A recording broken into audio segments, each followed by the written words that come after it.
আসসালামু আলাইকুম।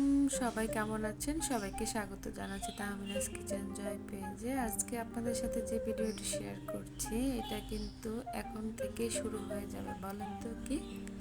হাঁসের মাংস। শীত আসলেই কিন্তু সবার হাঁসের মাংস খাওয়ার কথা মনে পড়ে, বা শীতের সময় হাঁসের মাংসটা খেতে বেশি ভালো লাগে। তো সেই জন্য আজকে আমরা যে মাংসটি দেখতে পাচ্ছেন এটা খুব ভালো করে ম্যারিনেট করে নেব, তাও আবার ঘরোয়া যে মশলাগুলো আছে ওই মশলাগুলো দিয়েই ম্যারিনেট করে নেব। তো আমরা কিন্তু এই পার্টিটা করেছিলাম আমার খালামণির বাসায়। আমি আর আমার খালাতো ভাইয়ের বউ দুজন মিলে কিন্তু রান্না করেছিলাম।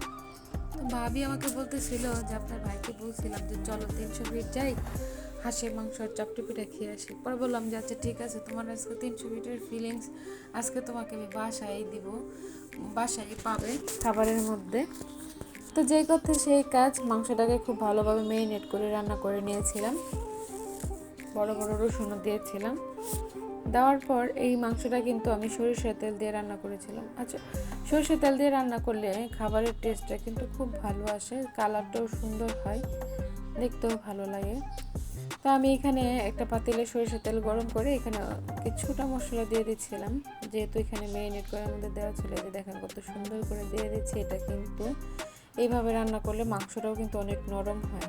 তো ভাবি বলতেছিল যে চাপটি পিঠার কথা, তখন আমি কি করলাম যে খালামুনি আবার দিন আবার চালের গুঁড়ি ভাঙিয়ে নিয়ে আসছিল। তো যে কথা সেই কাজ, এই পাশে হাঁসের মাংস রান্না হচ্ছে, ওই পাশে চাপটি পিঠা বানানো হয়েছিল। ভাবি আবার এই ফাঁকে দিয়ে শুটকির ভর্তা বানিয়েছিল, যেটা নাকি সবারই পছন্দের। এই যে দেখেন হাঁসের মাংসটার কালার কত সুন্দর এসেছে, একদম কিন্তু মাংসগুলো অনেক সফট হয়েছিল, রসুনের কোয়াগুলো ছিল। এই যে দেখেন আমার ভাবির চাপটি পিঠা, এখানে আমি একটু লেবু পাতাও কুচিয়ে দিয়েছিলাম, ফ্লেভারটা এত সুন্দর আসছিল। এই যে দেখেন আপনাদের সাথে অর্ধেক খেয়ে তারপরে শেয়ার করেছি, এতটাই মজা হয়েছিল ভর্তাটা।